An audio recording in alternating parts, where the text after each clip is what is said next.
bassebo ne bannyaba abafa tebategeera nga bagenda kufa, era bafa balwana nga bamanyi bagezaako okulwanirira obulamu, naye ne batuuka nga tebakyalina kontrol ku bulamu bwabwe. Ng'era bw'olaba rapture egenda kubeerawo. Olunaku lumu nafuna chance nendoota ku kirooto kya rapture. Nali mu kibiina kinene nga bw'olaba kino, nga mba nnyonnyola ekirooto kye naloose ekya rapture, ngezaako okubabuulira ki kye ndabye basobole okutegeera ebiro n'ebiseera bye tulimu. Mu kirooto kiri nali nkyaba nnyonnyola ekyo kye nali mba nnyonnyola mu buliwo ne kijja, eggulu ne lyeggula, ebire ne bijja nga bimyufu. Mba nkyabalaga ekintu kye nalabye ne mbaga ekintu kiikyo kye mbadde mbagamba. Nali nkyayogera, amaanyi ne gansitula. Ne ntandika okwambuka mu bbanga, ne ndaba ekibiina, abantu be nali nnyonnyola nga mbagamba okudda kwa Mukama waffe Yesu kutuuse. Ngenda okulaba bonna nga batandika okwambuka mu bbanga, naye amaanyi gali nga toyina yadde control. Nzijukira mu mutima gwange natandika okulowooza abaana bendese ewaka, ne ŋŋamba oba babadde bateredde, nga ndaba nyambuka naye nga siina yadde obusobozi obudde ewaka okulaba ki ekiri ku baana, okulaba ki ekiri ku bantu be nali ndese ewaka. Ekiseera ky'okukyuka ab'emikwano kya leero, si lunaku lwa nkya, si wiiki ejja. Mukama yeebazibwe nnyo.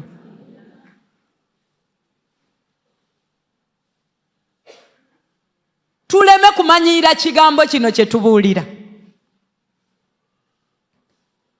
Ebyaddala Mukama waffe Yesu akomawo okunona ekkanisa. Y'ensonga lwaki toteekeddwa kukkiriza mutima gwo kuwambibwa mbeera yonna. Abantu bangi nnyo twambadde ennaku, twambadde okweraliikirira olw'embeera ze tuyitamu. Zo za ddala era amazima gennyini zirabika ng'ennene, naye Katonda tatusuubira kweraliikirira mu mitima gyaffe olw'ebiseera bye tulimu. Kubanga olunaku olwo twayinza obutaba kaseera kakwetereeza. Mukama yeebazibwe nnyo. Akagombo olunaku lwe kagenda okuvuga, bassebo ne bannyabo tewaliba biseera bya kwenenya. Tokkiriza mutima gwo kutwalibwa mbeera yonna. Ebintu byonna bye tuyitamu bya kaseera buseera. Embeera ey'akaseera obuseera ereme kuleetera kufikka bulamu obutagwawo. Amaaso tugajje ku bintu bye tuyitamu. Yadde nga weebiri, naye okwo kugezesebwa. Omulaba agezaako kunyeenya. Bwe walokoka ayagala okulaba byaddala walokoka oba tolokokanga. Kubanga ne Sitaani agezaako okulaba oli wuwe oba oli wa Mukama. Ke kasengejja kaleeta. Ali mu kutambula, awuluguma ng'empologoma. Bayibuli egamba anoonya gw'anaalya. Y'ensonga lwaki agolokosa omuyaga ogwo mu bulamu bwo. Omuyaga gusobole okwawula oba oli wa Mukama oba oli wa Sitaani. Bassebo ne bannyabo abantu abagoberera Katonda, ebiseera bye tulimu toteekeddwa kutunuulira mbeera yonna gy'oyitamu. Totenekeddwa kuteeka maaso go ku muyaga gwonna. Obulamu bwo oteekeddwa obukuumira mu Katonda, irrespective of what you're going through. Mukama yeebazibwe nnyo. Mu Basessalonike ekisooka essula ey'okuna, olunyiri ndooza tandikira ku lw'15. Basesalonika essula esooka, Basesalonika ekisooka essula esooka n'olunyiriri essuula eyokuna essula eyokuna olunyiriri olw'15. Basessalonike ekisooka essula 4 olw'15. First Thessalonians chapter 4 verse 15. Kubanga ekyo kye tubabuulira mu kigambo kya Mukama waffe nga ffe abalamu abaasigalawo okutuusa okujja kwa Mukama waffe tetulisooka bali abeebaka. Ndowooza tandikira ku lw'13. 13. Naye tetwagala mmwe obutategeera abooluganda ebyabo abeebaka mulemenga okunakuwala era ng'abalala abatalina ssuubi. Kubanga ffe tukkiriza nga Yesu yafa n'azuukira era Katonda alireeta bw'atyo abeebaka ku bwa Yesu wamu naye. Mukama yeebazibwe ennyo. Ani ayogera ebigambo bino? Wangi? Pawulo akuutira abantu bano, simanyi kikyali kibaleese ennaku mu mitima gyabwe. Oba abaami baali tebaasuze waka simanyi, oba zaali school fees simanyi, oba yali landlord nga abagobye simanyi. Naye abamu ku bo yabasanga bafiiriddwa abantu baabwe okusinziira ku bigambo bye yali ayogera. Simanyidde ddala oba yali kulumbe ng'agenze bba kubagiza, nakyo sikimanyi. Naye tulaba gurupu eyali eyina ennaku n'abagamba ebigambo bino, nsaba obinziriremu mpola mpola. Naye tetwagala mmwe abooluganda obutategeera ebyabo abaafa mulemenga okunakuwala era ng'abalala abatalina ssuubi. N'abagamba tetwagala muleme kubanga temumanyi byabo abaafa. Otyo? Kubanga bwe tukkiriza nti Yesu yafa era n'azuukira mu bafu, bwe tutyo tukkiriza nti Katonda alikomyawo wamu naye abo abaafiira mu Yesu. N'abagamba bwe muba nga mukkiriza nti Yesu yafa era n'azuukira, bw'atyo ku lunaku luli Mukama waffe Yesu bw'agenda okukomyawo abo bonna be munakuwalidde. Weewuunye bano bafiiriddwa bantu baabwe, balina ebiwundu. Ndowooza simanyiiyo kiwundu kirala kisinga muntu kufiirwa. Kale gyebiri, okusinziira nga bw'ontunuulidde olaga nti omanyi wempita. Gyebiri, naye omuntu afiiriddwa abeera ku extreme ya pain, abeera mu bulumi nga takyayina ssuubi at all. Bayibuli kyegezaako gamba wano, but I do not want you to be ignorant, brethren, concerning those who have fallen asleep, lest you sorrow as others who have no hope. Muleme kunakuwala nga abantu abalala abatayina ssuubi. Amina. N'abagamba, for if we believe that Christ died and rose again, even so God will bring with him those who sleep in Jesus. Agezaako okubagumya abazzaamu amaanyi. Alabika yali ayogerera mu balokole nga bafiiriddwa balokole bannaabwe.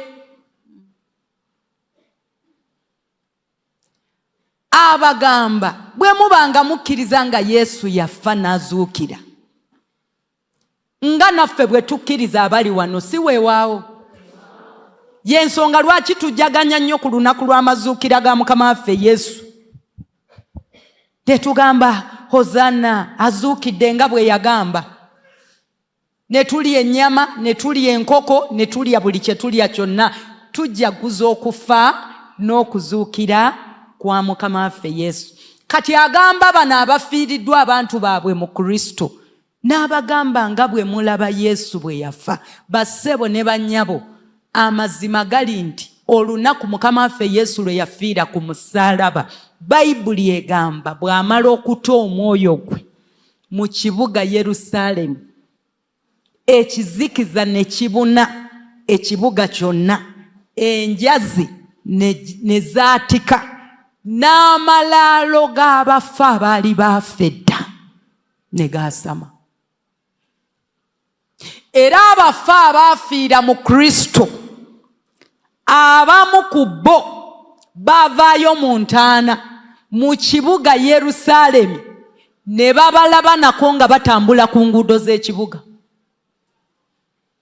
Ebyaddala ba Musa, Eriya, n'ani omulala? Anti Moses ye Musa.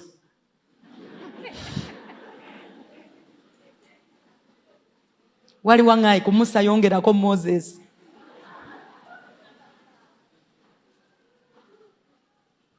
Baabalaba ku nguudo z'ekibuga Yerusaalemi nga batambula. Lwaki Mukama waffe Yesu akola ekintu ekyo?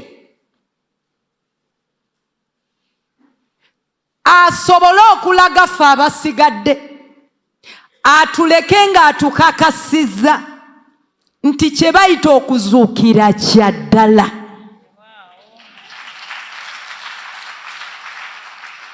Atuleke nga atukakasizza nti essaawa yonna nga bwe mulaba bazuukidde, nammwe bwe mutyo mugenda kunonebwa, kubanga bwe baatambula mu nguudo z'ekibuga Yerusaalemi baaliwo akaseera katono.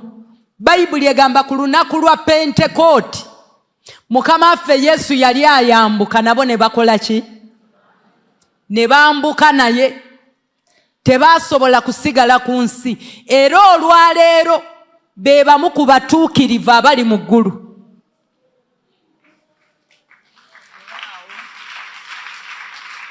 Tuyina obukakafu obumala. Kino kye yali abagamba n'abagamba, kituufu mwafiiriddwa naye munakuwalira ki?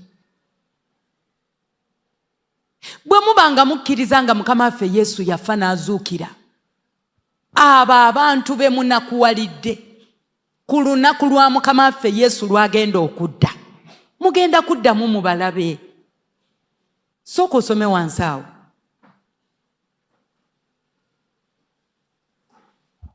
Tuli mu Basesalonika. Essula ya 4. Ennaku lwe 15. Olunyiriri olwe 15. Excuse me. Kubanga ekyo kye tubabuulira mu kigambo kya Mukama waffe, nga ffe abalamu abasigalawo okutuusa okujja kwa Mukama waffe, tetulisooka abaafa. Kubanga Mukama waffe yennyini alika okuva mu ggulu n'eddoboozi eddene, n'eddoboozi lya malayika omukulu nga liwulirwa, n'ekkondeere lya Katonda. N'abo abafiira mu Kristo be balisooka okuzuukira.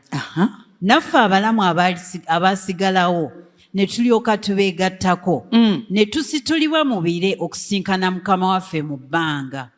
Bwe tutyo tunaabeeranga ne Mukama waffe ennaku zonna. Kale buli muntu agumyenga munne n'ebigambo ebyo. Therefore comfort one another. That's why I'm here today. To give you comfort. Bano bafiiriddwa naye Mukama waffe Yesu agezaako okubawa ebigambo ebibaga temuteekeddwa kunakuwala. N'omuntu afiiriddwa nga toteekeddwa kwambala nnaku, toteekeddwa kwambala kweraliikirira, kubanga okweraliikirira kugenda kwawukanya n'Omwoyo Omutukuvu. Okweraliikirira kugenda kutta enkolaganayo ne Katonda. Bafilipi 4:6 agamba temweraliikiriranga kigambo kyonna kyonna, kebeere endwadde togyeraliikirira. Lwaki? Katonda muyinza wa buli kintu kyonna. Kabibeere ebigambo by'abantu togeza n'obyeraliikirira. Boogedde bingi ng'embaga yeetuuse, naye Katonda eyayogera nti ogenda kufumbirwa baleke boogere, ekigambo kya Katonda kijja kuyisaawo. Oluvannyuma lw'embaga balisirika era balijja ne bakwegattako. Wakati mu ndwadde eyo teweeraliikirira, Katonda ajjulula ensozi n'okumanya ne zitamanya. Olaba n'abafudde abafiiriddwa nabo abagambye temugeza ne mweraliikirira. Atulaga gye tugenda okumalira. In other words, atulemesa okweraliikirira tusobole okuba nga tusaanira ku lunaku luno lw'atunnyonnyola. Atukakasa agamba olunaku lwa Mukama waffe Yesu agenda kukka mu bbanga ne malayika ng'afuuwa ekkondeere. Olunaku lw'okukwakulibwa eryo ekkondeere bassebo ne bannyabo buli muntu yenna agenda ddiwulira. Va ku bano ba Yesu abadde eruweero ne tutabamanya.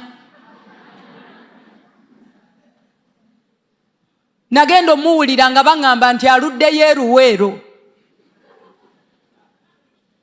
Omulala yali Nairobi, oyo naye muveeko baamutikka dda ne bamuzaayo. Oyo Yesu agendera ku British Airways. Oyo sooka omuleke. Ono agenda kujjira mu bbanga mu kitiibwa. Ensi yonna ng'eraba. Era okujja kwa Mukama waffe Yesu okwokubiri tagenda kutuuka ku nsi. Agenda kusigala mu bbanga. Bayibuli egambye abafa abaafiira mu Mukama waffe Yesu. Kubanga waliwo abantu abaafa edda ng'okuzuukira kwa Mukama waffe Yesu tekunnajja. Okuzuukira kwatandikira ku Yesu. Naye waliwo abasajja ab'edda ba Samwiri baatambula batya Katonda ne batuuka okufa ne bafiira mu Mukama waffe Yesu. Yesu nga tannajja okufa kwayina amaanyi nti buli muntu yenna eyafanga ng'omwoyo gwe Lucifer agutwala paka Magombe n'agukwatirayo. Naye ku lunaku lwa rapture olw'okubanga Yesu yakka e Magombe n'avaayo n'ebisumuluzo eby'okufa n'obulamu, Sitaani tagenda kuba na buyinza ku bantu abo abaafiira mu Mukama waffe Yesu. Kati ku lunaku olwo bagenda kuvaayo Mukama waffe Yesu ng'ali mu bbanga olw'amaanyi gali agaali gafugira mu bo ag'Omwoyo Omutukuvu. Bagenda kuvaayo nga bambaziddwa ebyambalo ebipya eby'Omwoyo atafa, babeere nga bambuka mu bbanga basinkane Mukama waffe Yesu mu bbanga awo. Be bagenda otusooka okuvaayo. Kyekiri kye nkugambye ekyali mu kibuga Yerusaalemi. It was just a demonstration. Katonda okutuleetera okukkiriza bino byayogera, senga teyatulagaako tetwandikkiriza. Olaba mu ebiri mu Bayibuli neera tulwana naawe okukakasa nti rapture ejja. Naye kati ffe abamu abakkiriza ekigambo kya Katonda wano we tukakasiza. Ke kabonero kali ke yatulagako Beriya ne bavaayo, ba Moses ne bavaayo, ne mu kibuga Yerusaalemi ne babalabako, bubeere obujulizi eri ensi. Abantu bagende mulembe ku mulembe nga bakakasa ensi ti twabalabako, twabalabako, twabalabako. Kabeere akabonero akalaga nti byaddala Mukama waffe Yesu bw'ajja abafu bonna abaafiira Mukama waffe Yesu be bagenda okusooka okuvaayo. Bagende mu bbanga. Bo baawangula olutalo, baafiira mu Katonda.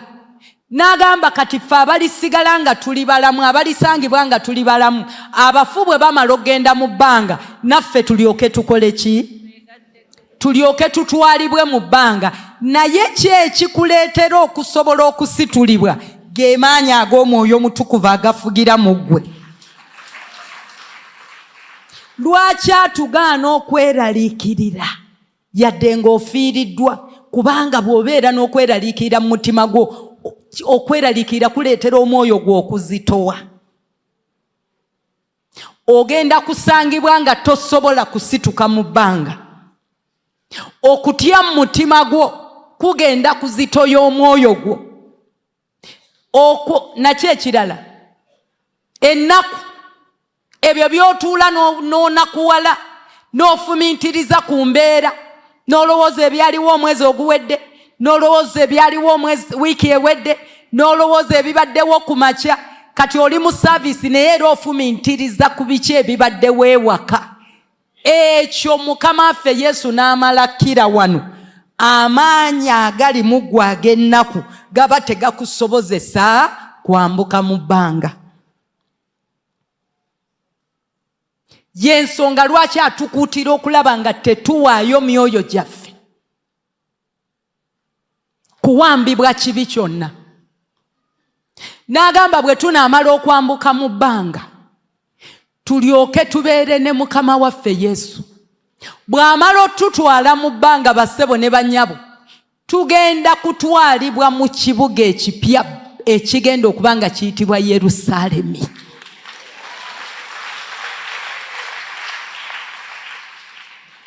Mu Kubikkulirwa 21 olunyiriri, ndooza tandikira ku Lwokubiri paka Olwokuna.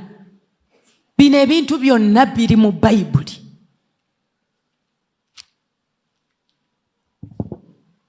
Okubikkulirwa essula ya 21 n'olunyiriri olwokuna. Revelation chapter 21 verse 4. Naye alisangula buli ziga mu maaso gaabwe, era okufa tekulibaawo nate, so tewaabengawo nate ennaku. Kubikkulirwa 21 olunyiriri olwokubiri tandikira ku Lwokubiri. Then I saw the holy city. Okubikkulirwa essula ya 21 olunyiriri olwokubiri.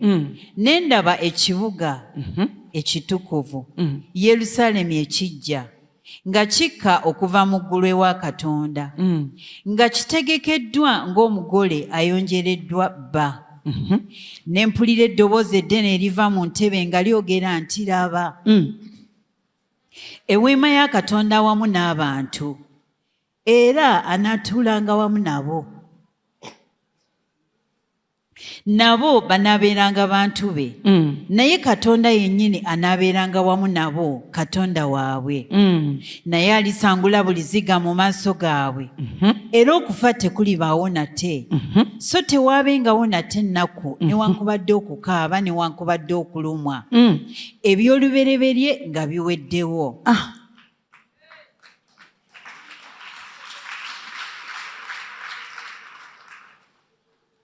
Bassebo ne bannyabo, njagala otegeere olugendo lwe tulimu. Otegeere lwaki kitukakatako okuba nga twenenya. Waliwo ebintu by'otateekeddwa kusubwa. Tokkiriza distraction yonna mu lugendo lwe tulimu. Sitaani agenza atutega obunyeebwa, agenza atutega embeera, naye nga ye ekigendererwa kye akujje ku lugendo luno lw'ogendamu olw'ekitiibwa. Abantu bonna abagenda okwakkulibwa, Bayibuli egambye ono yalaba mu kubikkulirwa ng'alaba ekibuga ekipya nga kikka okuva mu ggulu,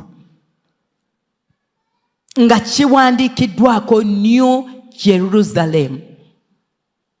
Si Yerusaalemi ono gy'ogenda n'olambula, oyo sooka omuleke. Kino kigenda kuva mu ggulu nga kikka, kiryoke kitusanga awo mu bbanga. Bayibuli egambye nga kiteekeddwa ng'omugole alinze bba.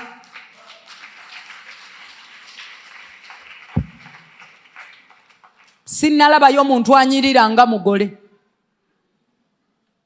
era taliiyo. Bannange gawuni erungiya.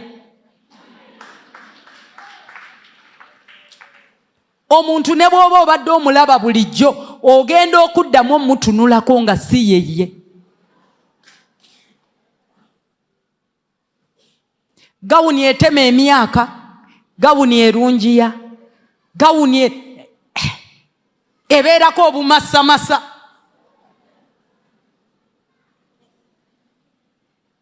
Ekibuga kiri bagezaako tugeraageranyiza ku mugole ng'ayambadde ng'amasamasa ekibuga bwe kityo bwe kigenda okubeera. Kaakati olaba nga tuli naye alyoka atusanga okuna. Olunyiriri olwokuna tuli mu kubikkulirwa essula ya 21.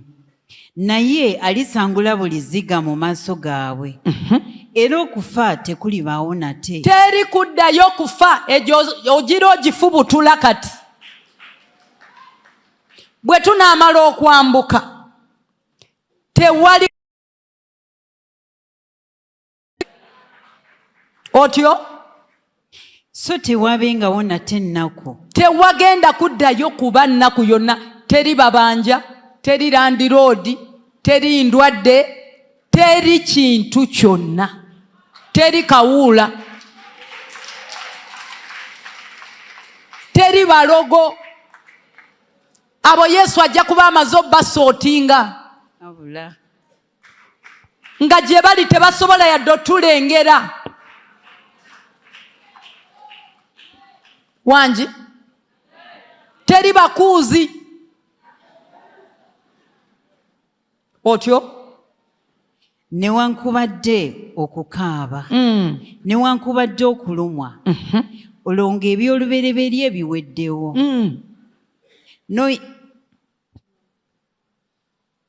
Duweddeyo olwokuna. Okay. So there shall be no more pain, for the former things have passed away. Ebikadde byonna ekibuga ekyo Bayibuli egamba tugenda kibeeramu ne Mukama waffe Yesu okumala emyaka 100.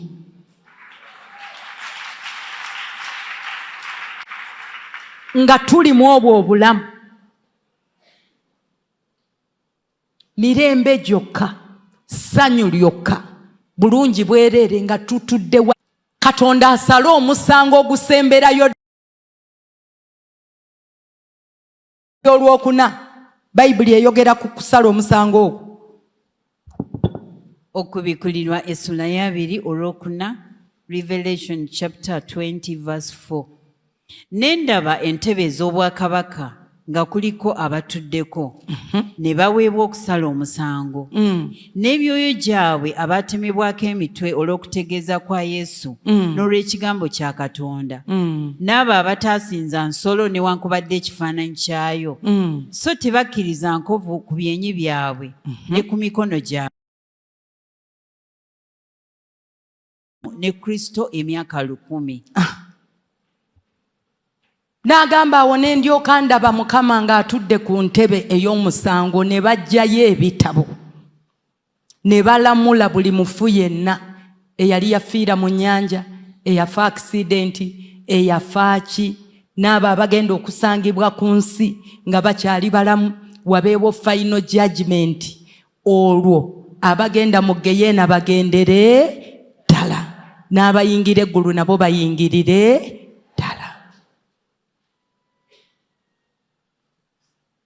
Mukama yeebazibwe nnyo. Naye bantu ki bano abagenda okuba nga bakwakkulibwa okutuukamu obwo obulamu?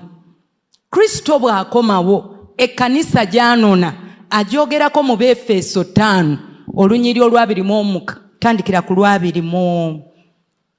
Abefeso essula ey'okutaano olunyiriri olw'26 n'olw'27. Abefeso 5:26. Ephesians chapter 5 verse 26. Alyoka agitukuze ng'amaze okugirongoosa n'okuginaaza n'amazzi mu kigambo. Alyoka agyereetere yennyini ekkanisa ey'ekitiibwa, nga terina bbala newankubadde olufunyiro newankubadde kyonna ekifaanana nga bino, naye ebeere entukuvu etaliiko bulema. Alyoka agyereetere yennyini Mukama waffe Yesu yagenda okwenonera ekkanisa ye, agireete agipresentinga eri kitaawe nga teriiko bbala yadde ekyokunenyezebwa. Ekyo kye kitutwala mu kwenenya bassebo ne bannyabo. Omusaayi gwa Yesu gwokka gwe gusobola otutuusa ku leve eno ey'okuba nga tetuliiko yadde ekyokunenyezebwa kyonna. Abasajja mu Bayibuli bangi abaatambulanga baweereza Katonda, bakola ebintu bya Katonda, ng'era naffe bw'olaba tutambula naye ng'ate tebafaayo ku kwenenya. Ne bamaliriza ng'olugendo lw'obulokozi ku nsi nga lubatawaanyiza. Ekyokubiri ne bamaliriza ng'emyoyo gyabwe gizikiridde. Omusajja omu annuma ennyo ali mu kitabo ky'Abalamuzi essuula ye16. Tandikira ku lunyiri olwokusatu paka olwokutaano.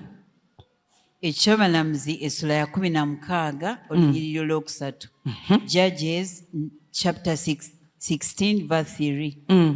Samusoni ne yeebaka okutuusa ettumbi, n'agolokoka mu ttumbi, n'akwata enzigi z'omuzigo gw'ekibuga, n'emifuubeeto gyombi, n'abisimbulira ddala byonna era n'ekisiba, n'abiteeka ku kibegabega kye, n'abitwala ku ntikko y'olusozi oluli mu maaso g'e Kebbulooni. Olengera power, olengera man of God amaanyi g'ayina. Samusoni muweereza wa Mukama w'amaanyi awooledde Abafirisuuti bonna. Ku luno yali mu kibuga naye agenda okudda engulu matumbi budde, n'agenda akwata geeti za wankaaki w'ekibuga n'azisiguukulula. Bayibuli egamba n'azeetika paka ku lusozi waggulu. Gamba ago maanyi. Ne tumala tukuwaayo emu wano ku zino gisiguukulula ogijjeyo. Oli yasobola ogijjayo naye kirira wansi awo maama. Olwokuna. Naye oluvannyuma n'ayagala omukazi mu kiwonvu Soleki erinnya lye Derira. Olwokutaano abakungu b'Abafirisuuti ne bayambuka gy'ali ne bamugamba nti musendesende olaba amaanyi ge. Olaba amaanyi ge we gasibuka era kwe tunaasinziira okumusobola tumusibe tumujeeze. Naffe tulikuwa buli muntu kuffe ebitundu ebya ffeeza 100 mu 100. Samusoni mulokola awedde emirimu, alwana entalo za Mukama. Naye bannange Samusoni bwe baasomesanga enjiri ey'okwenenya nga tagifaako. Aweereza Katonda mu maanyi. Nga bangi nnyo ku ffe bwe kuba kwegayirira weegayirira ebintu ne bikyuka. Bwe kuba kubuulira njiri ogibuulidde ebyalo nga twakugambye kuwandiika byalo by'obuuliddemu njiri, oyinza n'okuba tokyabimanyi muwendo, ng'okoledde Katonda omulimu ogw'amaanyi. Oweereza Katonda mu maanyi. Oli muweereza, oyimba mu kkanisa gy'ovaamu, okulidde abakyala mu kkanisa gy'ovaamu, oli kakiiko k'abazimbi, oli mwesigwa eri Katonda omuweereza. Samusoni bwe yali, naye oluvannyuma lw'okusiguukulula geeti mu ngeri etali ya bulijjo, Bayibuli egamba ate n'agenda akwanaka Derira. Oba yakasangawa oba kaamulaba ng'asiguukulula geeti ne kamugoberera, simanyi. Omanyi bubaawo obwo obuwaana ne bugaa kale Samu oyina amaanyi. Ekyo tetukirabangako wano. Teri naakusinga maanyi. Bwe kaawaana Samusoni ate yakwana kakwana.